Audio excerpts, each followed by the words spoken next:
तो चलिए, हम लोगों ने राज्य के सप्तांग सिद्धांत पढ़ लिए कि राजा किस तरह का होना चाहिए, राजा राज्य के किस तरह से कार्य क्षेत्र होने चाहिए।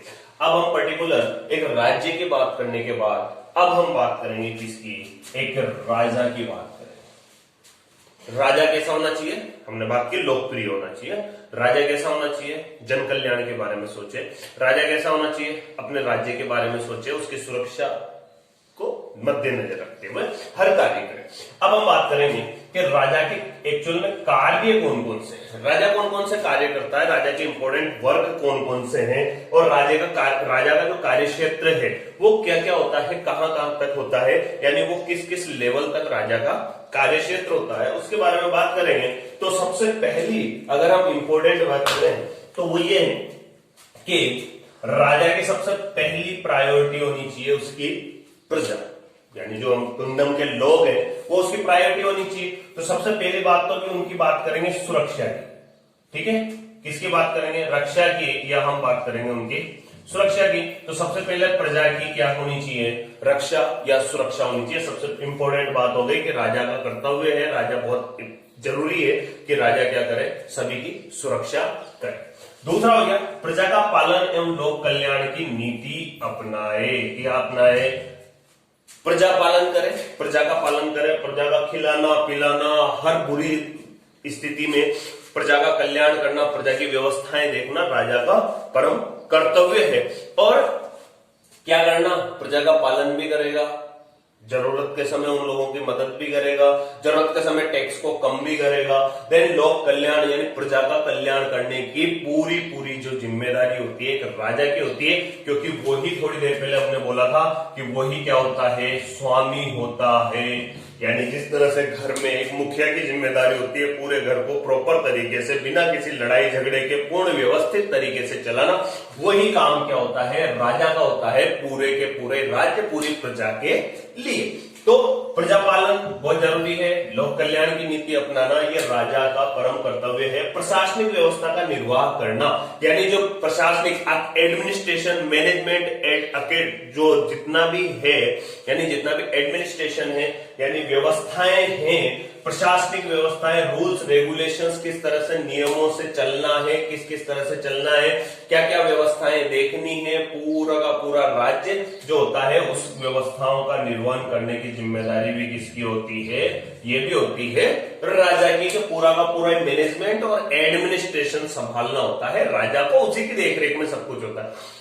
जैसे कि राजा पहले वो बिठाया करते थे, दरबार होता था, दरबार में सबकी समस्याएं सुनी जाती थी, प्रजा को भी उसमें आना होता था। प्रजा के कुछ लोग जो लीडर्स होते थे, जैसे आज लीडर्स मतलब रिप्रेजेंटेटिव्स हैं, जैसे नेता, उस तरह से जो मेन गांव के मुखिया होते थे वो लोग रिप्रेजेंट करते थे अपने गांव को, दरबार में अपनी समस्याओं को रखते थे, राजा उनको सुनता था और सही निर्णय करता था उनके लिए।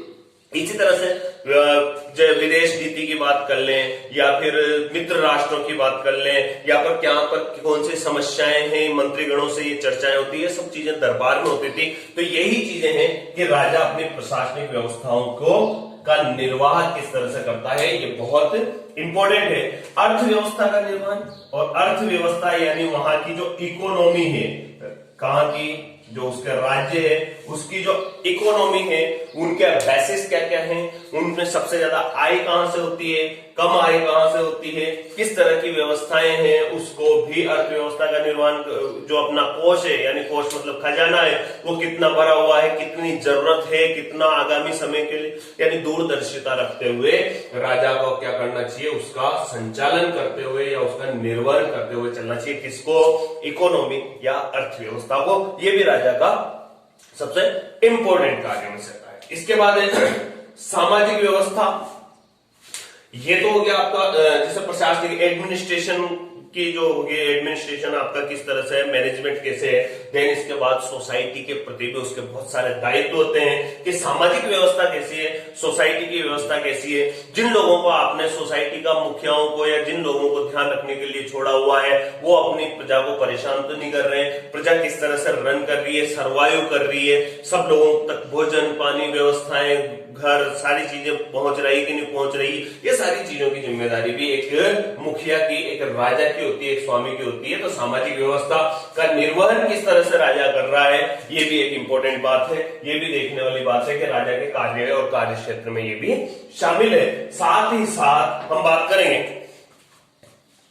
कि आपकी जो न्याय की व्यवस्था है, न्यायिक प्रणाली है, या फिर हम जुडिशियरी की बात करें कि जो आपकी जुडिशियरी है वो सिस्टम कैसा है, न्याय व्यवस्था कैसी है, आप दूरदर्शी हैं, आप लोगों का फेस देख के समझ सकते हैं कि नहीं समझते। ऐसे देखो बहुत सारे शास्त्र हैं जैसे नीति शास्त्र, दंड शास्त्र, तो उनका भी हम लोगों ने जिक्र किया कि वो राजा को पढ़े होना और उसके बारे में जानकारी होना बहुत जरूरी है।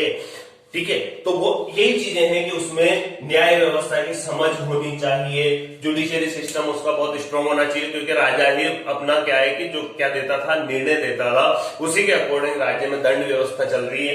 हाँ, मंत्रिमंडल जरूर होता था जिसके सलाह एडवाइजर्स होते थे, जो सलाह मशवरे के साथ होते थे, लेकिन आखिरी निर्णय राजा के पास ही होता था। इसलिए जो व्यवस्था है न्याय की वो जो है वो राजा के पास होती थी, और राजा को उसको प्रॉपर तरीके से निर्वहन करना होता था। यानी प्रॉपर न्यायिक प्रणाली किसी भी राज्य की होना बहुत जरूरी होता है। जैसा कि हम लोगों ने पहले सुन रखा है, कोई भी हमारी जुडिशरी कहती है कि भले 100 बुरे लोग या जिन्होंने गलती की है, गलत लोग छूट जाएं, लेकिन एक अच्छा व्यक्ति सजा नहीं पाना चाहिए। तो यही बात है कि कहीं भी हमारी न्यायिक व्यवस्था में ऐसी कोई चूक ना हो जिससे कि गलत व्यक्ति को क्या मिल जाए, सजा मिल जाए। तो न्यायिक व्यवस्था राजा का कार्य क्षेत्र है, कार्य है, और इसमें पूर्ण सबसे इंपॉर्टेंट चीजों में से एक है कि न्यायिक व्यवस्था प्रॉपर होनी चाहिए। इसके अलावा भी हमने बात की कि मित्र होना बहुत जरूरी है, यानी पर राष्ट्रों के साथ उनका कैसा संबंध है, दूसरे राष्ट्रों के साथ, दूसरे राज्यों के साथ किस तरह का राजा के संबंध है, ये बहुत इंपॉर्टेंट बात है। अपने राज्य को देखिए, आसपास के क्षेत्र में राजा होंगे तो आपके बॉर्डर के आसपास होंगे, तो आप भी उनके लिए उत्तरदायी है, वो भी आपके लिए उत्तरदायी है। सारे मिलकर अगर वर्क करेंगे, जैसे सूखा हुआ तो एक दूसरे की मदद कर ली, अकाल आया तो एक दूसरे की मदद कर ली, बाढ़ आ गई एक दूसरे की मदद कर ली, दूसरे भी आपदाएं जितनी भी हो सकती हैं वो, या फिर कोई विदेशी आक्रमणकारी आता है तो सारे मिलकर एक साथ एकजुट होकर युद्ध करते हैं। तो ये सारी जो व्यवस्थाएं हैं ये मित्र राष्ट्र होना जरूरी है, क्योंकि मित्र आपदा के समय, यहां पर अगर हम कहें पर राष्ट्रों की, तो आपदा जब भी आपके ऊपर आएगी तब आप सबसे पहले किसको पुकारेंगे, अपने मित्र को बुलाएंगे। यानी आपके पास दूसरे राज्यों के साथ संबंध क्या होने चाहिए, प्रगाढ़ होने चाहिए, अच्छे होने चाहिए। ये बहुत इंपॉर्टेंट बात है। दूसरों के साथ आपके संबंध कैसे होने चाहिए, अच्छे होने चाहिए। चाहे घर की व्यवस्था देख लें, चाहे राज्य की व्यवस्था देख लें, दोनों सिमिलर हैं। घर पे भी अगर एक दूसरे के साथ कॉम्बिनेशन बना के नहीं चलेंगे, आप मित्रवत व्यवहार नहीं करेंगे, एक दूसरे के साथ आपकी बनेगी नहीं, तो फिर मजा नहीं आएगा।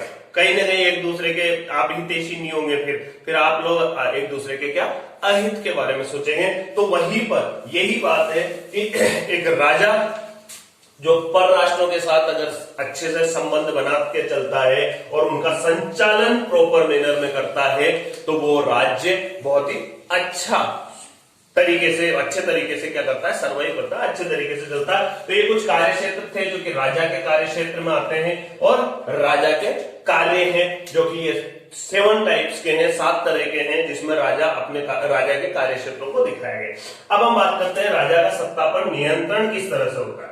राजा का सत्ता पर, यानी जिस राजगद्दी पे वो बैठा हुआ है, उसका नियंत्रण किस तरह से होना चाहिए। सबसे पहली चीज, राजा को क्या चीजें ध्यान में रखनी पड़ेगी। एक तो उसका धर्म का नियंत्रण होता है। पुराने टाइम से चला आ रहा है, हम सुनते आ रहे हैं कि कोई भी राज्य जो चलता है वो धर्म के अनुसार चलता है। पहले युद्ध भी होते थे तो धार्मिक युद्ध होते थे, दोनों आपस में तलवार खींचे, गर्दन पे लगा रखी है, इधर समय समाप्त हुआ, वो आपस छोड़ दिया करते थे।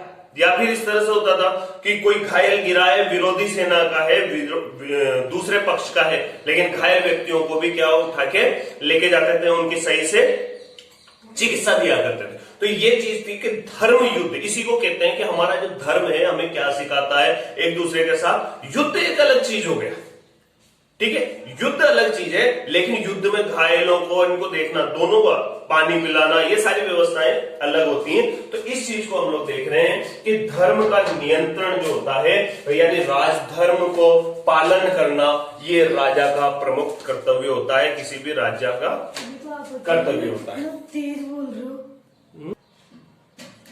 तो राजा का क्या होना चाहिए? राजा का धर्म का नियंत्रण होना चाहिए किसी भी राज्य पर, और राजधर्म होना चाहिए, यानी राजा को धर्म की तरह, धर्म के बेसिस पर, यानी धर्म जो सिखाता है उसके बेसिस पर चलना चाहिए। राजा के ऊपर क्या होना चाहिए? धर्म का नियंत्रण होना चाहिए, साथ ही साथ संस्थागत नियंत्रण होना चाहिए। राजा क्या होता है? जैसे एक राजा है, कोई भी राजा है, वो चाहे जो मर्जी आए वो कर ले, जैसा हिटलर हुआ, मुसोलिनी हुआ, इन लोगों ने ये अपने आप को ही राज्य मानते थे और अपने जो निर्णय है उनको सर्वसर्वा मानते थे।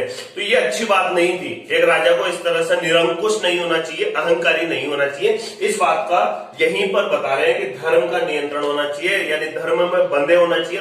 रूल्स रेगुलेशन राजा के लिए भी होने चाहिए, और संस्थागत नियंत्रण होना चाहिए। एक जो कमेटी है आपकी, एक मंत्रिमंडल है आपका, उस मंत्रिमंडल का अंदर राजा होना चाहिए, ना कि उसके ऊपर होना चाहिए। यानी वो एक बात हो गई कि जैसे डेमोक्रेटिक कंट्रीज में क्या होता है कि जो प्रधान सेवक है, या फिर हम प्रधानमंत्री की बात करें या प्रेसिडेंट की, वो भी संविधान के दायरे में आता है। तो एक संवैधानिक जो पोस्ट है, राजा, मुखिया, स्वामी, जो संवैधानिक पोस्ट है, वो संवैधानिक पोस्ट संविधानों के अंदर अंतर्गत आती है। जैसे आप लोगों ने बाहुबली मूवी देखी होगी, तो हमारे संविधान को किस तरह से ये गाली दे सकती है।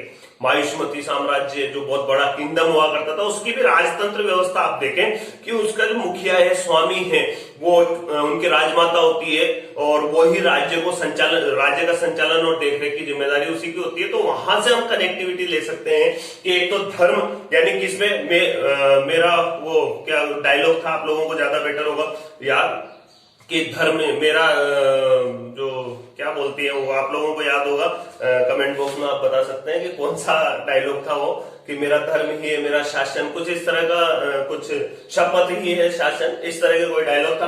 तो वहां पर शासन व्यवस्था जो है वो धर्म के, उन्होंने जब वो रानी को लेके आते हैं और देन उनके संविधान को कुछ उल्टा सीधा कहा जाता है, तब वो कहते हैं कि हमारे संविधान को गलत बताने की जरूरत नहीं है। यानी जो हर एक जो राज्य है, किंगडम्स हैं, उनमें भी एक संविधान चला आ रहा है। डेमोक्रेटिक कंट्री में भी संविधान की बहुत इंपॉर्टेंस है किसी भी राज्य के लिए। संविधान में संविधान सभी के लिए लागू होता है, तो राजा उसी के अंतर्गत आता है, उसी के नियंत्रण में आता है, और संस्थागत नियंत्रण राजा पर होना जरूरी है। अगर नेगेटिव पॉइंट की बात करें, नहीं होगा तो क्या होगा? राजा निरंकुश हो जाएगा, उसके मन में जो आएगा वो ही करेगा, और ऐसा करने से क्या हो जाएगा? राज्य का हित नहीं अहित होता है। राजा के लिए दंड विधान भी होना चाहिए, जैसे कि आम जनता के लिए, आम लोगों के लिए दंड विधान है किसी भी राज्य में, उसी तरह से राजा का भी क्या होना चाहिए?